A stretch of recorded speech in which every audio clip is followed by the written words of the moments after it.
ठीक है, आप एक ऐसी लंबी प्रेम कहानी चाहते हैं जिसमें विस्तार, गहराई और उतार चढ़ाव हों।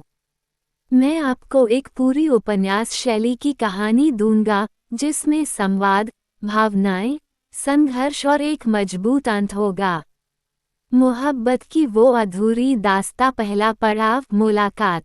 राज, दिल्ली का एक मध्यम वर्गीय लड़का जो इंजीनियरिंग की पढ़ाई कर रहा था। उसके सपने बड़े थे लेकिन जेब छोटी। दूसरी तरफ सिया थी, लखनऊ की रहने वाली, सुंदर, पढ़ाई में होशियार और हर किसी के लिए प्रेरणा। पहली मुलाकात कॉलेज के कैंटीन में हुई। राज अकेला बैठा हुआ चाय पी रहा था, तभी सिया अपने दोस्तों के साथ वहां आई। चाय गलती से राज की शर्ट पर गिर गई। राज ने हंसते हुए कहा, तारांकन, शर्ट तो धो जाएगी, लेकिन अगर आपकी मुस्कान गुम हो गई तो कैसे मिलेगी? तारांकन, सिया ने मुस्कुराकर तारांकन कहा। उस एक मुस्कान ने राज के दिल में आग जला दी। योजक चिन्ह। हैश हंसिया चांद। दूसरा पड़ाव, दोस्ती से मोहब्बत। धीरे धीरे दोनों की दोस्ती हुई। लाइब्रेरी में पढ़ना, कैंटीन में मजाक करना, प्रोजेक्ट पर साथ काम करना, ये सब उनकी दिनचर्या का हिस्सा बन गया। एक दिन सिया बोली, तारांकन, राज, तुम्हें कभी अकेलापन महसूस होता है? तारांकन, राज थोड़ी देर चुप रहा, फिर बोला, तारांकन, हाँ, लेकिन जब तुम पास होती हो तो सब भूल जाता हूँ। तारांकन, सिया चौंकी, लेकिन कुछ बोली नहीं। उस रात वह देर तक सो नहीं पाई। योजक चिन्ह। हैश तीसरा पड़ाव, दिल का इजहार। राज को अब अपनी मोहब्बत बयां करनी थी। वह सिया को कॉलेज गार्डन में ले गया। पेड़ के नीचे खड़ी होकर उसने कहा, तारांकन, सिया, शायद यह मेरी सबसे बड़ी हिम्मत है। मैं तुम्हें खोना नहीं चाहता। मैं तुमसे मोहब्बत करता हूँ। तारांकन, सिया की आंखों में आंसू आ गए।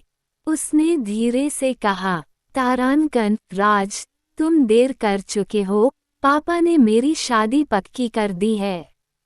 तारांकन, राज की दुनिया उजड़ गई। योजक चिन्ह। हैश दिल टूटना। चौथा पड़ाव, जुदाई की रात। सिया की शादी तय हो गई। राज ने खुद को पढ़ाई और नौकरी में झोंक दिया। शादी वाले दिन राज बहुत दूर खड़ा देख रहा था।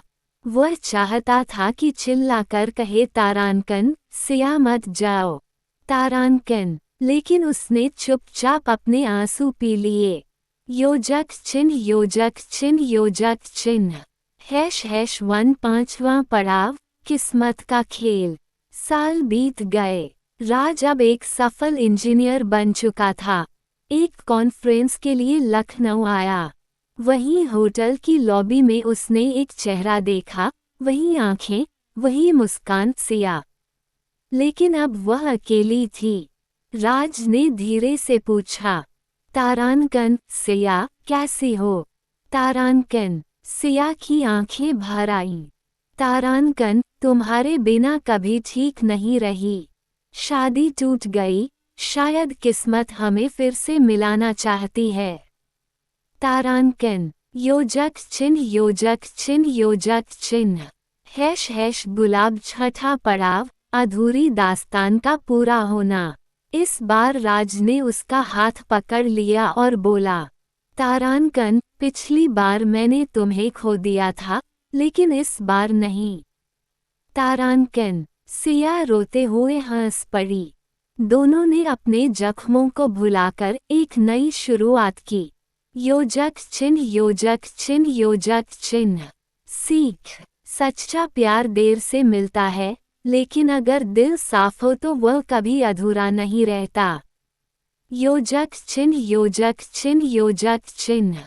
उंगली से दाहिनी ओर इशारा। ये कहानी लगभग तारांकन 20 मिनट पढ़ने लायक तारांकन है, अगर इसे विस्तार से डायलॉग्स, भावनाओं और छोटे छोटे दृश्यों, कॉलेज की यादें, परिवार का दबाव, जुदाई का दर्द के साथ पढ़ा जाए। क्या आप चाहेंगे कि मैं इसे पूरा तारांकन उपन्यास जैसे अध्यायों में चैप्टर वाइज लिख दूं ताकि आप इसे सच में बैठ